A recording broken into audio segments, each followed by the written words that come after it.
Hello, my name is Yoram Cohen and I'm professor of Assyriology in Tel Aviv University. I wish to discuss a series of texts which is called the Babylonian Chronicles. The Babylonian Chronicles is a modern designation of a group of several texts which deal with the history of Babylonia year by year, therefore Babylonian and therefore chronicles. On the whole, they belong to a much larger group of texts that we know from the ancient Near East and Mesopotamia, texts which we can define as historical or texts which are historiographical. Generally speaking, take a wide scope of these kinds of texts. We can talk about king lists or date lists, which list names of kings or specific dates, one after the other. Perhaps the most famous example is the Sumerian king list. And on the other hand, we can talk about royal inscriptions.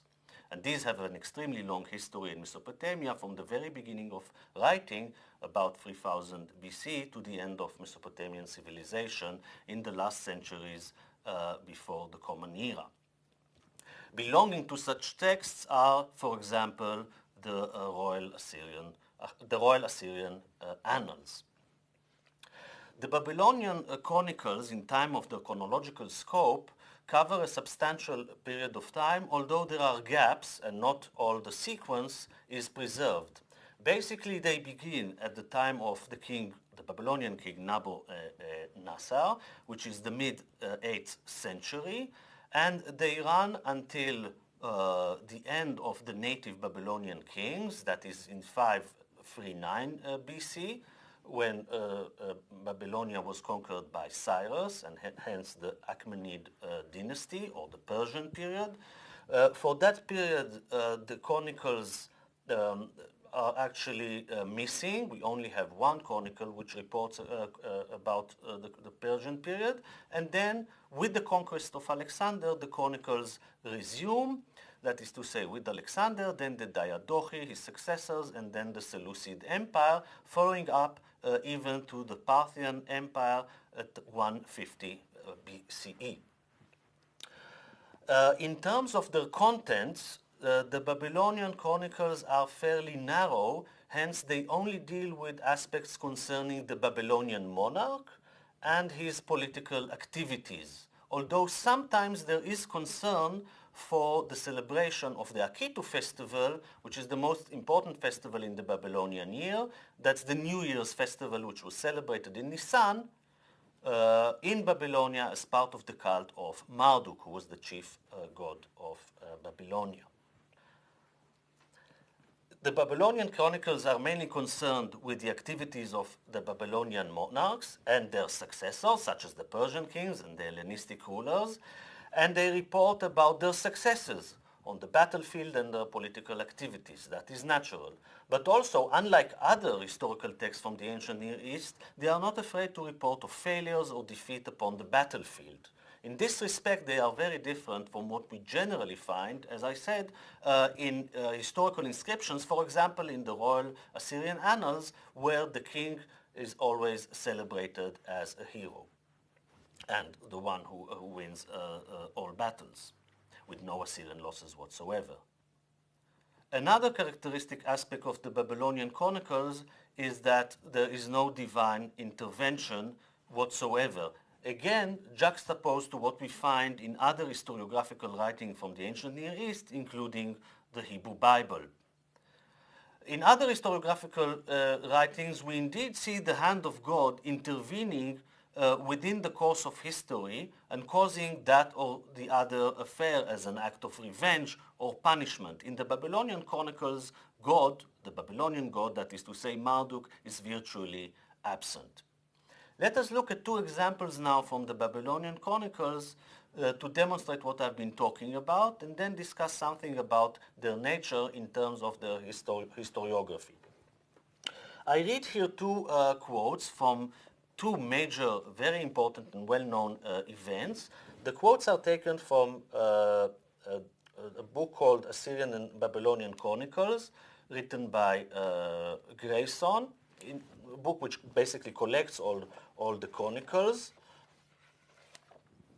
although it is a bit out of date and there are new chronicles. I wish to read you a chronicle regarding the king of Babylon. In this case, it's the father of Nebuchadnezzar II, Nabopolassar, and it relates to his 14th year. Shabtu erbe sheritum, sharakadi umanishu idekema. Ana mat broken, ilik, shar umanmanda, anatarzi sharakade. It's a bit broken here. Achamesh itamru.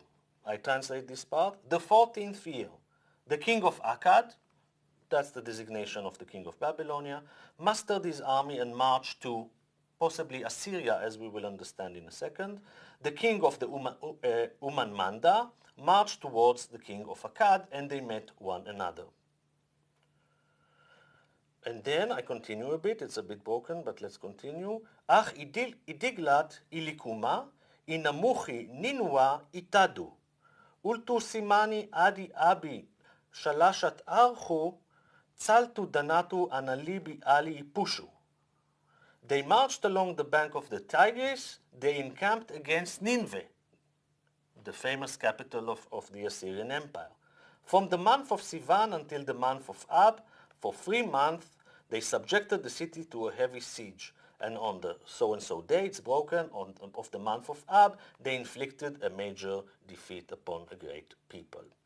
Dabda nishi rabati madish iltakan. This rather terse and laconic accounts actually tells us about one of the defining moments of ancient history. This relates to the fall of the great capital of the Assyrian Empire, Nineveh, in 1612.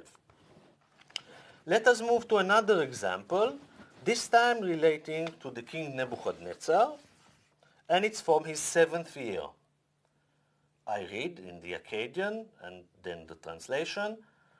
Shatu sebet, arach kislimi, shar akadi umanishu idkema, anamatchati ilikma, ina muchi al yahudu idima, ina archi adari umushina, ala itzabat, shara iktashad. Shara shalibishu ina libi iptekid, bilassa kabitu ilakama anna babili ulterib. The 7th year, in the month Kislev, the king of Akkad mustered his army and marched to Hatti. Hatti is here a designation of Syria. He encamped against the city of Judah, and on the 2nd day of the month Adar, he captured the city and seized its king. A king of his own choice he appointed in the city, and taking the vast tribute, he brought it into Babylon. This, of course, relates to the conquest of Nebuchadnezzar in 597 BCE, and we even have the exact date. It's mid-March, the 16th or 17th of March, where he deposes the king of Jerusalem, Joachim, and puts in his stead Mataniah.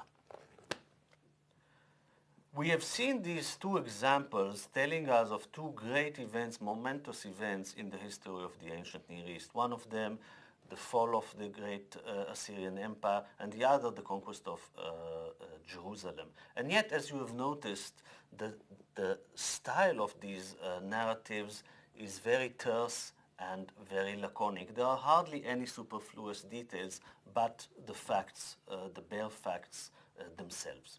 This has led modern historians to consider the Babylonian chronicles as reliable in terms of the very facts that they give us. And when these data are indeed compared to other kinds of data, it usually seems to be the case that the Babylonian chronicles tell us something which is closer to the truth than other types of history. It has led historians to consider, therefore, the Babylonian chronicles as a true writing of history, akin perhaps to what we find later on by Herodotus. This is history for history's sake. So it was assumed that the Babylonian scribes who wrote these chronicles had a strong interest in the past and wished to record it as objective as possible. This view was mainly championed by Grayson, from whose book I wrote these two quotes concerning Nabopolassar and Nebuchadnezzar. This approach is rather positivistic, and nowadays scholars wish to seek other avenues in order to explain why the Babylonian chronicles were written to begin with, and whether they are historiographical texts, that is to say, whether we are to consider them an exercise in writing something about the past. Two approaches have been adapted here quite recently. One is the archival approach, and the other is the contextual approach. When we come to study the dispersal of the tablets in various archives, and we study the Babylonian chronicles together with other types of literature with which they were found in the very same archives, we reach quite a different conclusion than that of Grayson. Nowadays, so it has been argued, the chronicles have actually served as a basis for Oman literature. The recording of the past was meant to serve as data, as raw materials for prediction of the future. Some scholars disagree with this view, since there is no exact correlation between the omens that we know from Babylonia and the Babylonian chronicles.